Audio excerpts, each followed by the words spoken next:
Everyone and welcome back to my channel. Welcome back to my kitchen. कैसे हैं आप सब? उम्मीद है कि सब ठीक ठाक हैं, खुश हैं, मज़े में हैं। हम भी बिल्कुल ठीक हैं जनाब, आपकी दुआओं से। तो आज मैंने कहा आपसे थोड़ी सी हट के जो वीडियो है वो शेयर करते हैं। हमारा संडे, हाँ संडे के दिन का ब्लॉग है ये। सैटरडे को की थी जी ग्रॉसरी, और फिर हम क्या करते हैं जी, सारी वेजिटेबल्स फूड्स वगैरह को किस तरह स्टोर करते हैं या कितने इतने दिन तक किस तरह फ्रेश रहता है, वो सब आपके साथ शेयर करते हैं। तो वेजिटेबल्स जो है वो सारी मैंने कट कर ली हैं। यहाँ पे है जी करेले हैं हमारे पास, बीन्स हैं मेरे पास डिफरेंट दो तरह के। फिर ग्रीन चिली आप देख सकते हैं अभी भी कितनी फ्रेश है ये। जब मैं 1 महीना पहले पाकिस्तान गई थी कराची, तो वहाँ से मैं लेकर आई थी और आप देख सकते हैं कि अभी तक कितनी फ्रेश है ये। साथ साथ काम करते करते मैंने कहा कि जो आफ्टरनून के लिए लंच है वो भी रेडी कर लिया जाए। हस्बैंड साहब की फरमाइश पे आप आज हम बना रहे हैं जी आलू फली का सालन। सब्ज़ी जो है ना वो हमारे जो मियाँ साहब हैं ना वो बड़े शौक़ से खाते हैं, तो उनके लिए बन रही थी यहाँ पे जी फली और आलू का की सब्ज़ी। और मैं साथ साथ किचन में अपने काम कर रही थी, क्योंकि आज मेरी जो हेल्पर है वो भी गई हुई थी छुट्टी पे, 2 दिन की छुट्टी पे। तो बस सारे काम जो है ना वो मुझे ही करने थे। तो बस किचन में आ गए और आधा दिन कैसे गुजरा पता ही नहीं चला। सबसे पहले मैंने सारे बर्तन वर्तन जो है ना वो समेट लिए और बस उनको सबको अरेंज कर दिया। मैं जो हूँ वो कपबोर्ड्स में बिल्कुल बर्तनों को ड्राई करके रखती हूँ, ताकि जो कॉकरोच वगैरह है ना वो ना आ जाए। एनीवे फिर भी यहाँ पे कॉकरोचेस का बड़ा मसला रहता है। जैसे आपके बराबर के घर में फ्लैट में अगर पेस्ट कंट्रोल वगैरह हुआ है, तो वहाँ से अक्सर वो क्या कह लें कि पड़ोसियों के घर में शिफ्ट हो जाते हैं।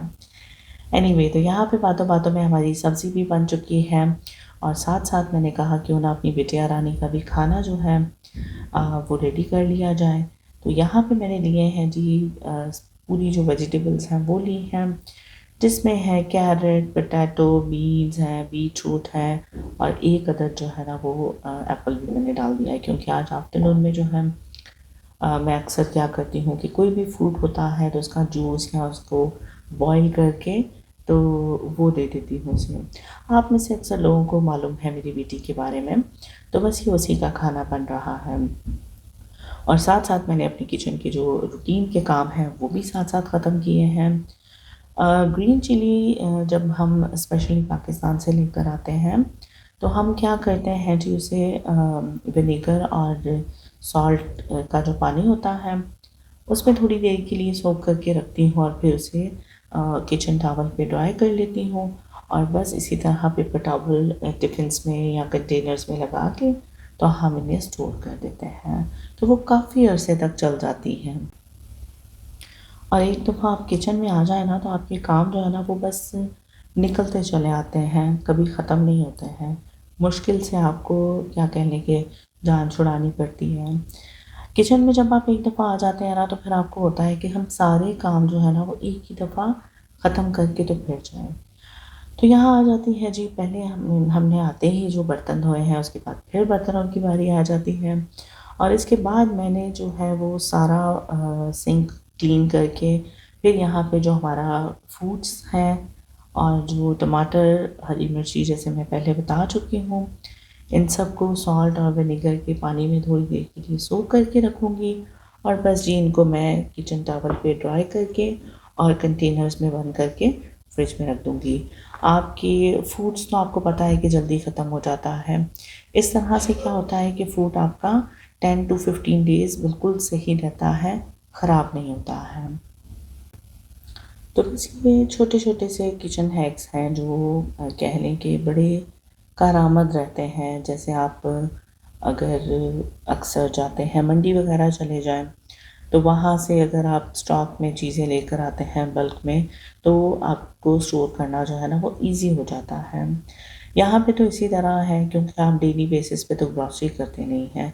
अक्सर लोग ऐसे भी करते हैं कि डेली बेसिस पे कर लेते हैं, लेकिन हमारा ज़्यादातर इसी तरह होता है कि आप वेजिटेबल्स और इस तरह स्टोर कर लें। तो ये है जी मेरे पास वैक्यूम, जो वेजिटेबल्स को वैक्यूम करती है मशीन, वो है मेरे पास। और ये बैग्स जो हैं ये इसके साथ भी थोड़े से मिलते हैं, लेकिन जो मेरे पास थे वो ख़त्म हो चुके थे। फिर मैंने ये ऑनलाइन ऑर्डर किए थे। इस तरह से आपकी जो वेजिटेबल है, आपका मीट वगैरह है, वो बड़ा फ्रेश रहता है। तो ये आई थिंक गिफ्ट मार्केट से मैंने 20 दिरहम की ली थी। ऑनलाइन भी मिल जाती है ये वैक्यूम मशीन। इसके साथ आप बिल्कुल वेजिटेबल्स को एयर टाइट कर सकते हैं, तो ये काफ़ी दिन तक जो है ना वो फ्रेश रहती है। बहुत इजी सा मेथड है, बस इसको हमने बैग्स में डाल के तो इस तरह से मशीन में रखना है और इसको दोनों साइडों से बंद करके तो थोड़ा सा प्रेस करना है। तो इसमें दो ऑप्शन होते हैं, एक सिर्फ सील करना है अगर आपने तो वो भी हो जाएगा, और अगर आपने इसमें जैसे इसकी पूरा एयर जो है वो निकाल देनी है तो बिल्कुल वैक्यूम कर देता है ये। तो दोनों ऑप्शन अगर आप प्रेस कर दें तो ये एक ही टाइम में दोनों काम हो जाते हैं। इस तरह से भी वेजिटेबल जो है वो आपकी बिल्कुल फ्रेश रहती है। अगर आपने फ्रीज़र में भी रखनी है तो इजीली आप इन सारी चीज़ों को फ्रीज़ कर सकते हैं।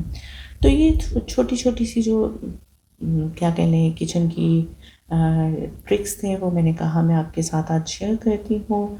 थोड़ा सा रूटीन से हट के वीडियो हो जाएगी, तो मुझे ज़रूर बताइएगा कि आपको ये छोटे छोटे से ट्रिक्स जो हैं वो कैसे लगे। आप अपनी वेजिटेबल्स को किस तरह से, अगर आप ज़्यादा लेकर आते हैं तो उनको किस तरह से स्टोर करते हैं फ्रेश रखने के लिए। तो बस ये थी आज की छोटी सी वीडियो। साथ ही मैंने आटा भी गूंद लिया है और किचन क्लीन किया, और चले जी हमारा सारा काम ख़त्म। इतना खुश होने की ज़रूरत नहीं है मैडम, सारा काम कहाँ ख़त्म, अभी तो ये सारी चीज़ें समेटनी है। अदरक लहसुन का पेस्ट बनाना है, और करेले जो है इनको थोड़ा सा नमक लगा के रखा हुआ है, इनको हम करेंगे जी बाद में फ्राई। तो ये थी आज की छोटी सी वीडियो। मुझे दें इजाज़त, अपना बहुत सारा ख्याल रखिएगा। मिलते हैं इंशाल्लाह आपसे अगली किसी नई वीडियो में। अल्लाह हाफ़िज़, टाटा बाय बाय।